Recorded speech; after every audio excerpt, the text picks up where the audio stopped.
I think everybody agrees that this sets back the industry a good couple of years in terms of our reputation, the efforts we put in, and trust was damaged, if not lost.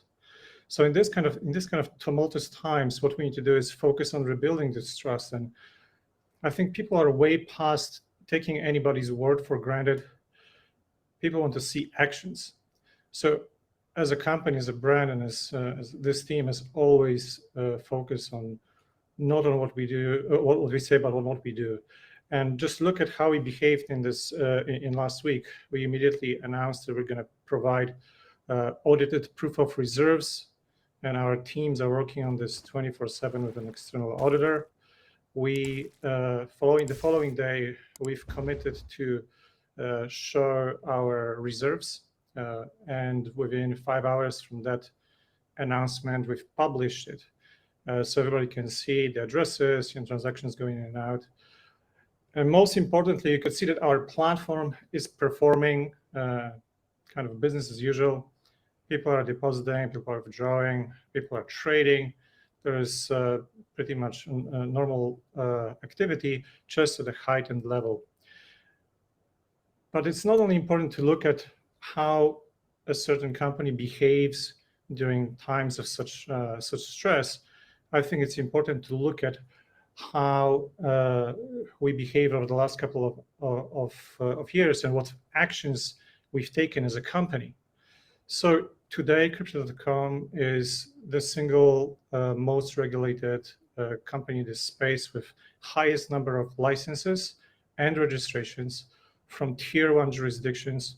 We're talking about US with CFTC and a money transmitter license, Europe with e-money license, registrations in the UK, France, and a number of other markets. Canada, we've got a delivery regulator there.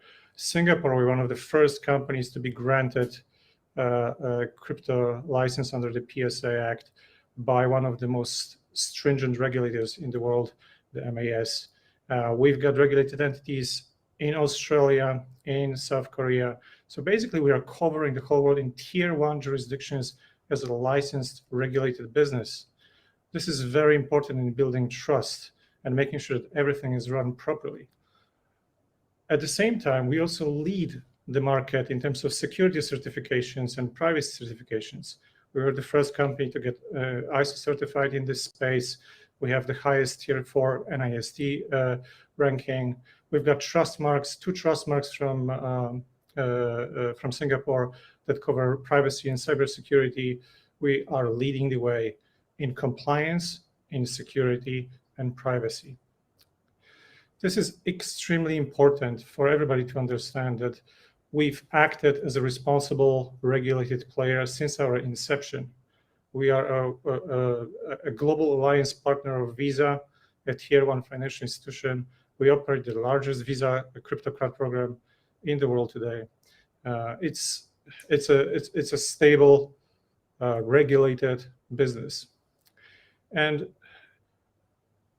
everybody needs to look at the actions we're taking now to push for transparency and the actions we've taken in the last couple of years in terms of compliance and cybersecurity is our foundational layer. Now, everybody also should pay attention to what is the actual business. People are asking about the differences between us and players like FTX. These are businesses in the same industry, but they operate completely differently. We've got more than 70 million people on our platform globally who downloaded our app. And our business model is actually very simple. We provide access to the masses to digital assets and take a fee for it. And we've generated for the last 2 years over $1 billion in revenue each in 2021 and in 2022. And we reinvested that revenue into building this compliant, secure infrastructure so that everybody can have a safe and trusted place to trade, to store, to pay with crypto, to basically get full access to this ecosystem. And if you look at the nature of the business, it's really very simple. Give access, charge a fee. We never engaged as a company in any irresponsible lending practices. We never took any third-party risks. We do not run a hedge fund. We do not trade customers' assets. We always kept one-to-one reserves, and it's also true today, and very soon we'll prove it with the audited one-to-one proof of reserves report. So I think it's also important to understand that if you look at FTX, list of creditors, probably 100,000 customers. They are typically semi-pro, pro traders. A big chunk of this population is on Twitter, and a big chunk of this population has funds stuck on FTX. It's a completely different business when you're serving pro traders on a derivatives platform versus onboarding 70 million individual customers who predominantly buy and hold. So I want everybody to understand that these are completely two different businesses that are operating in the same space with different focus, different infrastructure, different approach to security, different approach to regulation, and just a different mindset about the business. We are not traders. We are not a hedge fund. We live to give people access to cryptocurrency and take this industry to complete global adoption. So what is going to happen forward is we will just continue with our business as usual, and we will prove all the naysayers, and there is many of these right now on Twitter and over the last couple of days. We'll prove them all wrong with our actions. We'll continue operating as we have always operated. It will continue being the safe and secure place where everybody can access crypto. And by the way, there's this debate whether people should be keeping funds on exchanges or withdraw it.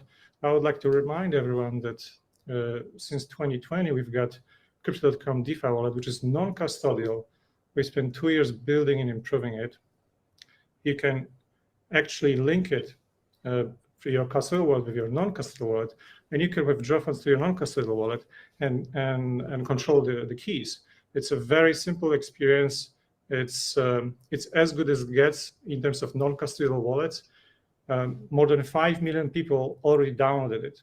So if you guys are looking to move to a setup where you control your coins in a non-custodial wallet, I highly recommend you to download Crypto.com DeFi wallet today. We fully support this movement and the movement of decentralization.